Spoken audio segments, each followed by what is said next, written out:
గోరుచిక్కుడు పచ్చికారం కర్రీకి కావాల్సిన ఇంగ్రీడియంట్స్ ఏవేవో చూద్దాం.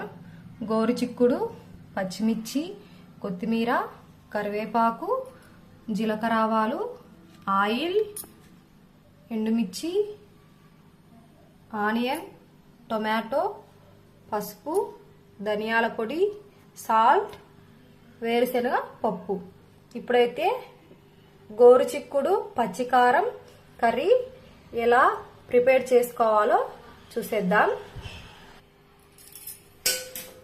స్టవ్ ఆన్ చేసుకొని ఒక ప్యాన్ పెట్టుకొని వేరుశనగ పప్పునైతే ఫస్ట్ వేయించుకుందాం.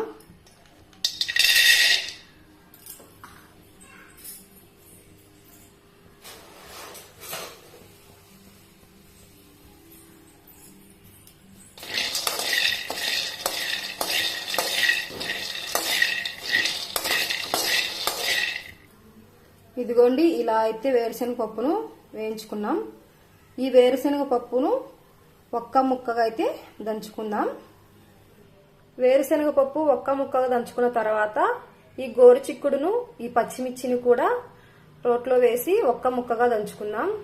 వీటిలో కాస్త ఉప్పు వేసుకోవాలి, ఎందుకంటే ఇవి నసురు వాసన రాకుండా ఉంటాయి కాబట్టి ఉప్పు వేసుకొని వీటిని దంచుకుందాం. ఫస్ట్ వేరుశనగ పప్పులను అయితే ఒక్క ముక్కగా దంచుకుందాం. మిక్సీకైనా ఒక్క ముక్కగా వేసుకోవచ్చు, రోట్లోనైనా ఒక్క ముక్కగా దంచుకోవచ్చు అండి. మేమైతే ఎక్కువగా రోల్ని యూజ్ చేస్తాం. ఇలా ఒక్క ముక్కగా అయితే దంచుకోవాలి. నెక్స్ట్ పచ్చిమిర్చి, గోరుచిక్కుడు, ఉప్పు వేసి దంచుకుందాం ఇలాగే ఒక్క ముక్కగా. నెక్స్ట్ పచ్చిమిర్చి, గోరుచిక్కుడు వేసి కాస్త ఉప్పు వేసి దంచుకుందాం.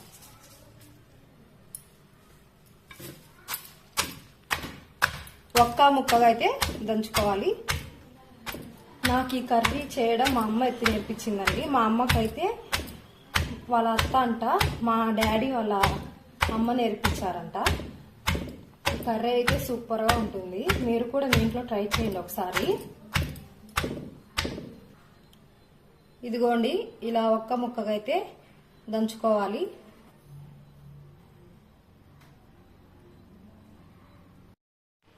కూరని ఎలా ప్రిపేర్ చేసుకోవాలో చూద్దాం. స్టవ్ ఆన్ చేసుకొని ఒక గిన్నె పెట్టుకొని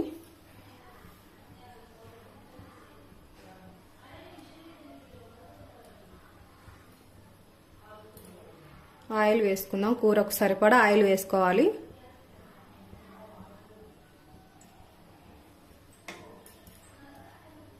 ఆయిల్ వేడయ్యాక పోపు దినుసులు, ఎండుమిర్చి 2,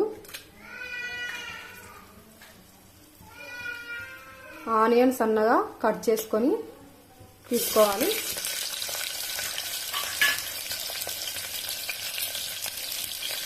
ఆనియన్ ఎర్రగా అయ్యేంత వరకు ఈ పోపునైతే వేయించుకుందాం. ఇలా ఆనియన్ ఎర్రగా అయిన తర్వాత ఇందులో సన్నగా కట్ చేసుకున్న టమాటో పండ్లను అయితే వేద్దాం.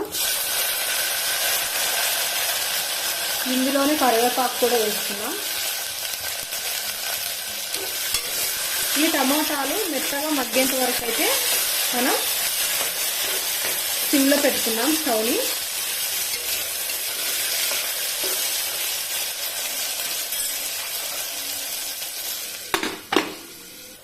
ఇదిగోండి, టమోటాలు అయితే ఇలా మెత్తగా మగ్గిపోయిన తర్వాత మనం ఇందులో కాస్త పసుపు వేసుకుందాం.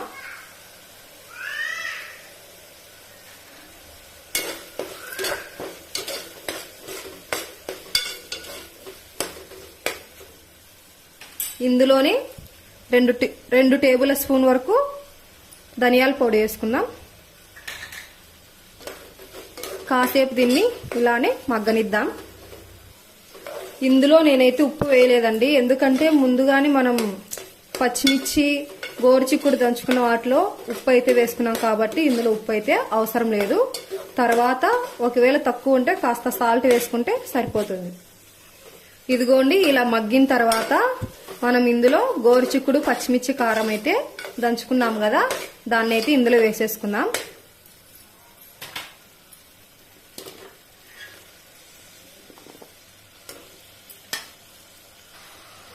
దీన్ని బాగా కలుపుకుందాం. కాసేపు దీన్ని ఇలానే మగ్గనిద్దాం.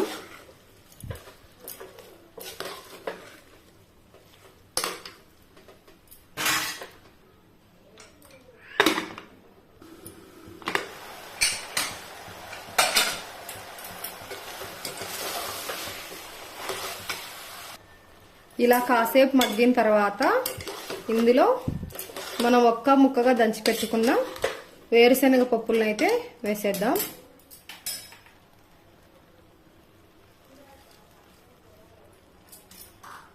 దీన్ని బాగా కలుపుకుందాం.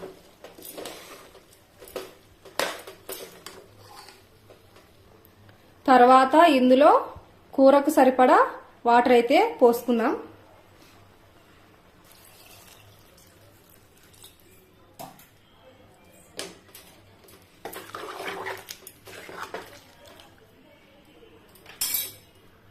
ఫైనల్ గా ఇందులో చిన్నగా కట్ చేసుకున్న కొత్తిమీరను వేసి ప్రెషర్ అయితే పెట్టేసుకుందాం.